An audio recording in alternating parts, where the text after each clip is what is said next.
आज हम लोग मेंस्ट्रुएशन का एक सबसे मज़ेदार टॉपिक कोन या फिर जिसे हिंदी में शंकु कहते हैं उसे करने जा रहे हैं।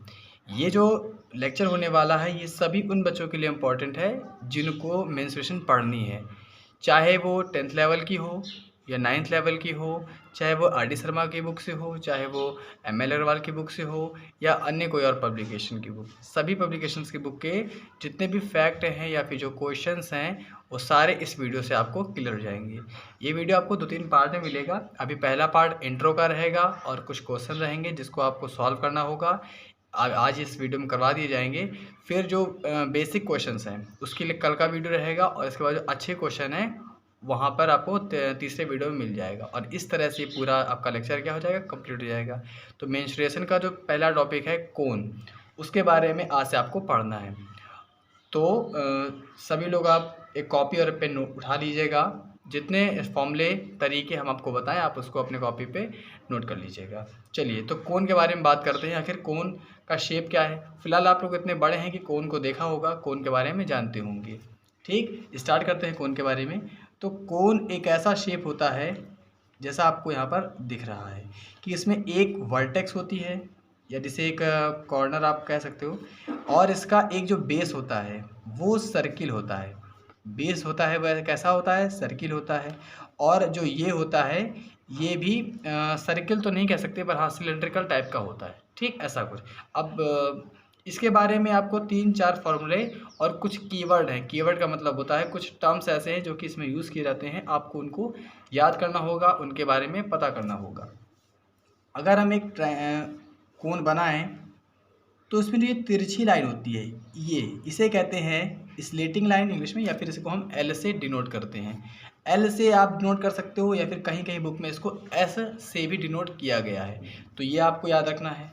फिर ये तो सर्कुलर है, तो इसके बारे में अगर बात की जाए कि बेस का एरिया क्या होगा, कोन के बेस का एरिया पूछा तो बेस का अगर हम एरिया फाइंड करें, सबको पता है कि पाई आर स्क्वायर होगा। क्यों? क्योंकि इसका जो बेस है वो एक सर्किल है और सर्किल का एरिया पाई आर स्क्वायर होता है, तो बेस का एरिया भी पाई आर स्क्वायर हो गया। इसके बाद ये जो एल है ये स्लेटिंग लाइन होती है। अब आपको अगर प्रूविंग सीखनी है तो 2 सेकंड लगेगा, आप फटाफट प्रूविंग भी देख लो, और अगर प्रूविंग नहीं सीखनी है तो आप सीधा सीधा लर्न भी कर सकते हो। ठीक, पर यहाँ पे सब बच्चे हैं, अच्छे बच्चे भी पढ़ने आते हैं और जिनको जो मीडियम है वो भी पढ़ने आते हैं। तो अगर जिसको अच्छा लगे तो वो प्रूविंग से समझ लीजिएगा, जिसको अच्छा ना लगे वो सीधा लर्न कर लीजिएगा। प्रूविंग कुछ इस तरह की है कि एक यहाँ पर हमने कोन लिया, इस कोन में इस वाले को हाइट माना, ये जो हाइट होगी बेस से लेकर ये वाला हाइट होगी, और ये होगी इसके सेंटर पॉइंट से लेकर इसके सरकमफेरेंस की तक की डिस्टेंस, ये होगी स्मॉल आर रेडियस, और ये होगी एच, और ये बनेगा एक तरह का राइट एंगल जिसे हम कह सकते हैं कि ये 90 डिग्री का एंगल है, और ये हमारी बनेगी हाइपोटेनियस जिसे हम एल से डिनोट करते हैं। अकॉर्डिंग टू पाइथागोरस थ्योरम क्या होती है कि जो हाइपोटेनियस का स्क्वायर होता है तो एल का स्क्वायर किसके इक्वल आ जाएगा? एच के स्क्वायर के। क्यों? पाइथागोरस थ्योरम के हिसाब से, प्लस आर का स्क्वायर। तो यही है आपके फॉर्मूला आपकी स्लेटिंग लाइन निकालने का। तो कोई बड़ी सी प्रूविंग नहीं है। ठीक, अब इसको कुछ कुछ बुक्स में इस तरह लिखा मिलता है कि L is equal to square root H square plus R square. तो कोई अजीब से बात नहीं लिख दी गई है, इसी का ये स्क्वायर हटकर उस तरफ जाकर स्क्वायर रूट में चेंज हो गया है। तो 2 फॉर्मूले हो चुके हैं, एक हो चुका है बेस का एरिया निकालने का, एक हो चुका है स्लेटिंग लाइन निकालने का। अब जो मोस्ट इम्पॉर्टेंट फॉर्मूला है वॉल्यूम का, वो वॉल्यूम का फॉर्मूला क्या होगा? अच्छा, वॉल्यूम क्या होता है आपको पता होना चाहिए। अगर आप उस कोन को पिघलाओगे, उस कोन को गलाओगे, तो फिर जो आप टर्म यूज़ करोगे वो वॉल्यूम का होगा। उस कोन में अगर आप मानो कोई कोनिक वेसल है उसके अंदर पानी भरोगे तो भी वो जो यूज़ होगा टर्म वो वॉल्यूम का होगा। कितनी एयर है? वॉल्यूम का होगा। टेंट के अंदर लोग बैठने वाले हैं, इस तरह के जो क्वेश्चंस होते हैं वहाँ पे वॉल्यूम का टर्म यूज़ किया जाता है। तो बात है वॉल्यूम के फॉर्मूले की, तो वॉल्यूम का जो फॉर्मूला होगा वो 1/3 पाई आर स्क्वायर एच होगा। फॉर्मूले आप अच्छे से याद करिएगा और इनकी प्रूविंग आपके अभी लेवल में नहीं पढ़नी है, आपको सिर्फ इतना लर्न करना है। जिसकी प्रूविंग इंपॉर्टेंट है हमने उसको बता दिया। वॉल्यूम का फॉर्मूला होगा 1/3 पाई आर स्क्वायर एच।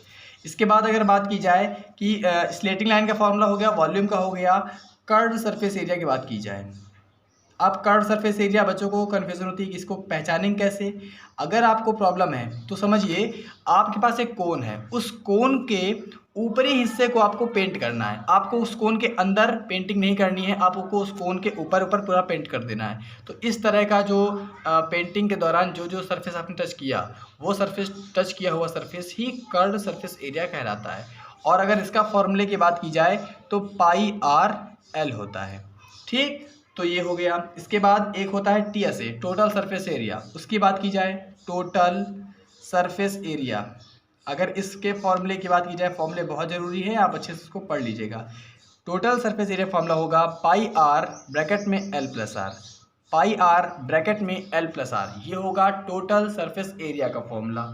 ठीक, तो आपके सामने ये कुछ 4-5 फॉर्मूले हैं, इन्हीं 4-5 फॉर्मूलों से ही पूरा कोन खत्म हो जाएगा। आपके लेवल में 1 या 2 क्वेश्चन ऐसे हैं जिसमें से कुछ ऐसे फॉर्मूले भी यूज़ होने वाले हैं जो कि आपने नहीं पढ़े होंगे, पर उसके लिए अलग लेक्चर रहेगा। वो रहेगा जब इसमें कोन को हाफ कट कर देता है, इस तरह का क्वेश्चन, उन फॉर्मूलों को हम क्वेश्चन के तहत ही करवा देंगे जब क्वेश्चन आएगा, क्योंकि 1 ही 2 क्वेश्चन है, उसके लिए पूरा लेक्चर क्यों किया जाए। ठीक है, तो उन जो स्पेशल फॉर्मूले हैं उसको हम स्पेशल क्वेश्चंस के साथ ही इंक्लूड कराकर सॉल्व करा दिया जाएगा। हाँ, बाकी जो ये फॉर्मूले हैं ये मोस्ट इम्पॉर्टेंट हैं।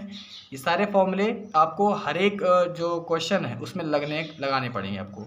ठीक, तो एक बार आप पूरा समझ लीजिए कि जो कोण होता है, 1 सेकंड रुकिए।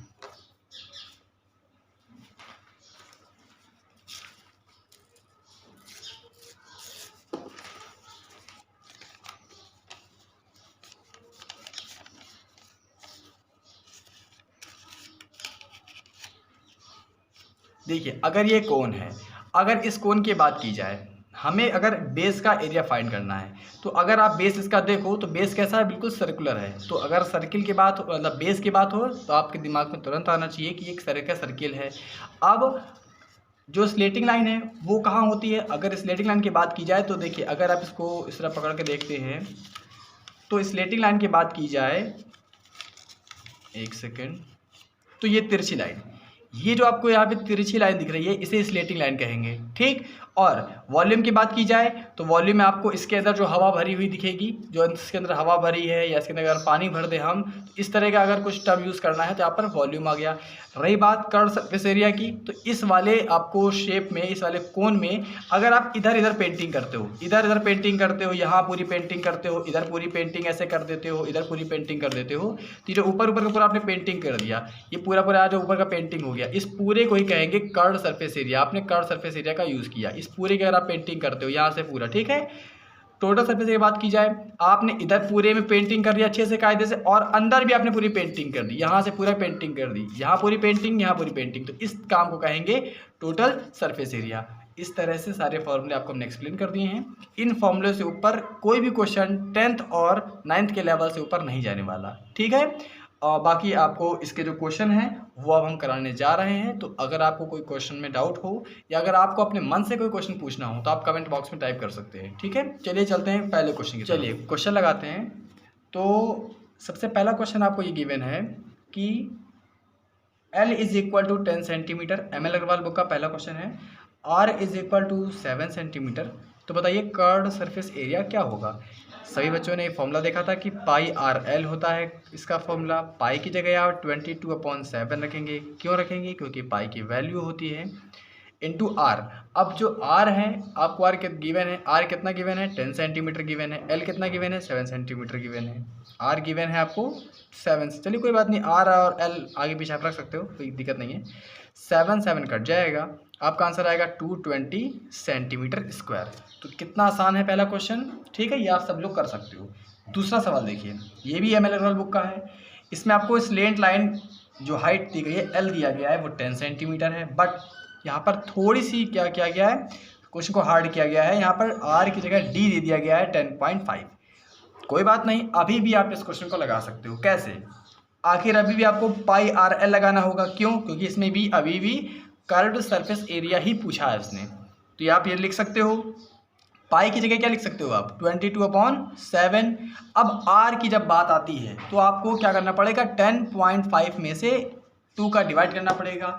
और जब एल की बात आती है तो एल में तो 10 आपको दिया ही गया है। अब इसको सॉल्व करना आपको आता है। ठीक, इसको सॉल्व करना आपको आता है। अब देखिए 10.5 लिखा है, आप एक काम करिए, 7 से इसे काट दीजिए, तो 7 × 7 और 7 5 सा 35 कट गया। 2 से काटिए तो यहाँ पे कटेगा 5 टाइम्स, तो क्या बचा 22 इंटू 1.5 इंटू 5, यहाँ पे बचा 22 इंटू 1.5 इंटू 5। अब आप मल्टीप्लाई करा लीजिए, आपका आंसर आने वाला है। इसको हटा कर ऐसे करिए, 5 से काटिए 2 टाइम्स, 2 से काटिए 11 टाइम्स, 11 इंटू 15 करना है, 11 5 सा 55, 11 में 11 एंड 5 165 सेंटीमीटर स्क्वायर। ये देखिए एम एल अग्रवाल बुक का सेकंड नंबर क्वेश्चन है, आसान। ठीक है, चलिए अब एक और क्वेश्चन लगवा देते हैं, इसके बाद फिर आप लोग क्वेश्चन लगाइएगा, क्योंकि अभी कल का लेक्चर भी रहेगा, उसमें कुछ इससे अपर लेवल के क्वेश्चन रहेंगे, और परसों का लेक्चर रहेगा जिसमें टॉप क्वेश्चन रहेंगे। तो अभी आप ये मत समझिएगा कि ये क्वेश्चन नहीं आ रहा, ये नहीं आ रहा, ऐसा नहीं है, सब आएगा, बस 3 आपको लिख के, लेकिन कम से कम 3 लेक्चर आपको देखने पड़ेंगे। ये पहला है, इसमें इंट्रो और प्लस कुछ बेसिक क्वेश्चन थे, दूसरे वाले में भी अच्छे क्वेश्चन रहेंगे, तीसरे वाले में अच्छे क्वेश्चन रहेंगे, सुपर वाले। चलिए, एक बहुत ही आसान क्वेश्चन है, टफ नहीं है। अब ये मत कहिएगा आप लास्ट क्वेश्चन लगाओ और कह दो टफ है, टफ तो होगा ही क्योंकि वो लास्ट है, ठीक है। वो बेसिक या वो टॉप या फिर सुपर क्वेश्चन के अंदर आ जाएगा। अभी स्टार्टिंग में लगाना 1 2 3 10 तक लगा लेना, 10 तक के क्वेश्चन आराम से इन फॉर्मूलों से हो जाएंगे, ठीक। तो मिलेंगे कल के वीडियो में, तब तक के लिए अपना ख्याल रखिएगा, टेक केयर, गुड बाय।